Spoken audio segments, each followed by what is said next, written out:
Clear ලයිනර්ස් කියලා කියන්නේ නවීන තාක්ෂණයේ විකෘති දත් හදන්න ආපු මැජික් එකක්.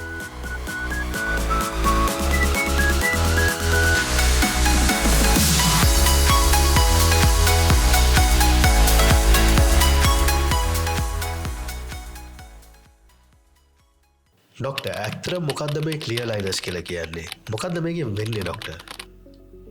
ක්ලියර් ලයිනර්ස් කියලා කියන්නේ නවීන තාක්ෂණයේ විකෘති දත් හදන්න ආපු මැජික් එකක් ඇත්තටම. ඒ කියන්නේ විකෘතිතා කියලා කියන්නේ ගොඩාක්ම මේ දවස්වල සුලභව දකින්න ලැබෙන ප්‍රශ්නයක්. ඒක වයස් භේදයක් නැතුව හැමෝටම තියෙන පොදු ප්‍රශ්නයක්. ඒ කියන්නේ දත්වල තියෙනවා හිදස්.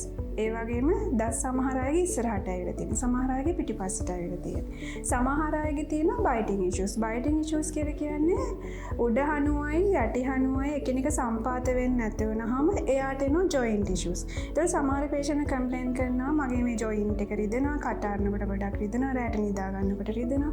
එහෙම කියලා. එතකොට ඒවල හේතු හොයන් ගියාම ගොඩක් අයගේ තියෙන්නේ බයිට් එකේ ඉෂු. ඒ කියන්නේ අපර් ආච් එකයි ලෝවර් ආච් එකයි හරියට සම්පාත වෙන්නේ නැහැ. එතකොට ඒව හදන්න ගොඩක් කලාවට තියෙන එක ක්‍රමයක් තමයි ක්ලියර් ලයිනර්ස් කියලා කියන්නේ. ක්ලියර් ලයිනර්ස් එක මගේ දෛනික වැඩ කටයුතු කරන්න අමාරු වේද? ඇත්තටම නැහැ. ක්ලියර් ලයිනර්ස් කියලා කියන්නේ ඇත්තටම අපි ක්ලියර් ලයිනර්ස් දාන්න හේතුවක් තියෙනවානේ. ඒ කියන්නේ බ්‍රේසස් එක කම්පෙයාර් කරද්දී දත්වල විකෘතිතා හදන්න තියෙන අනිත් ඔප්ෂන් එක තමයි බ්‍රේසස්. බ්‍රේසස් එක කම්පෙයාර් කරද්දී බ්‍රේසස් කියලා කියන්නේ දතින් දත් රලවන මල් වගේ જાතියක්. ඒකට ඔය අනිවාර්යෙන් මාසෙකට සැරයක් එන්න ඕනේ. ක්ලියර් ලයිනර්ස් වල එහෙම නැහැ. මම පැහැදිලි කරලා දෙන්න ඒකේ ප්‍රතිකාරය යන විදිය. ඒ කියන්නේ මුලින්ම ඔය අපිට ආවන් පස්සේ අපි ස්කෑන් එකක් කරනවා, ෆොටෝස් ගන්නවා, එක්ස්රේ ගන්නවා. ඊට පස්සේ දත්වල අන්තිම ෆයිනල් රිසල්ට් එක කොහොමද කියලා පෙන්නනවා. මේක තමයි ඔයගේ ස්මයිල් වෙනකොට තියෙන පෙනුම. දත් කරෙක්ට් කරන් පස්සේ. ඒ කියන්නේ පේෂන්ට් අපි පෙන්නනවා ට්‍රීට්මන්ට් එක ස්ටාර්ට් කරන්න කලින් මේක තමයි ක්ලියර් ලයිනර්ස් ගියොත් ඔයාලට වෙන්නේ කියලා. බ්‍රේසස් වලදී අපිට එහෙම පෙන්වන්න විදියක් නැහැ. අනිත් එක තමයි ක්ලියර් ලයිනර්ස්.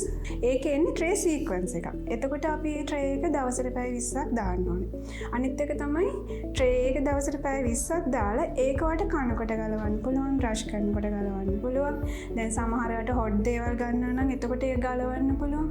එතකොට කිසිම ඩේ ටු ඩේ ලයිෆ් එකේ කිසිම ඇක්ටිවිටීස් කරන්න ඩිස්ටර්බ් එකක් වෙන්නේ නැහැ. සාම්ප්‍රදායික බ්‍රේසස් වලට වඩා මේ ක්ලියර් ලයිනර්ස් කොහොමද වෙනස් වෙන්නේ ඩොක්ටර්?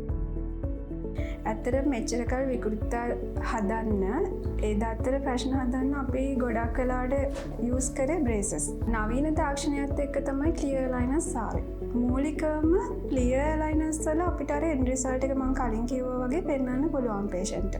මේක මෙහෙමයි වෙන්නේ කියලා. එයා ස්මයිල් වෙලා ඒ කියන්නේ ස්මයිල් එක ලස්සන කරගන්න පුළුවන්. ඔයාගේ ෆේස් එක වෙනස් වෙන්නේ මෙහෙමයි. ඒව ඔක්කොම පෙන්වන්න පුළුවන්. නමුත් බ්‍රේසස් වල එහෙම බෑ. බ්‍රේසස් වල තියෙන්නේ ඔයා මුල්ම විසිට් එකේදී බ්‍රේසස් වල එවුවම ඔයාට පේන් එකක් එන්න පුළුවන්. ඊට පස්සේ පේන් කිලර්ස් අපි දෙනවා. ඒව ගන්න වෙනවා. අනිත් එක තමයි මාසෙ සැරයක් ඒ ඇඩ්ජස්ට්මන්ට් වලට එන්න. අනිත් එක තමයි බ්‍රේසස් වල කෑම ගිහිල්ලා කෑම කනකොට ෆුඩ් පැක් වෙනවා. මොකද ක්ලියර් ලයිනර්ස් කියලා කියන්නේ රිමූවබල් එකක් නේ. ඒක ගලවන්න පුළුවන්. අවශ්‍ය වෙලාවට ගලවන්න පුළුවන්. බ්‍රේසස් එහෙම ගලවන්න බෑ. ඕනෑම දත් විකෘති වීමක් හෝ අස්ථානගත වීමක් ක්ලියර් ලයිනර්ස් මගින් හදාගන්න පුළුවන්ද?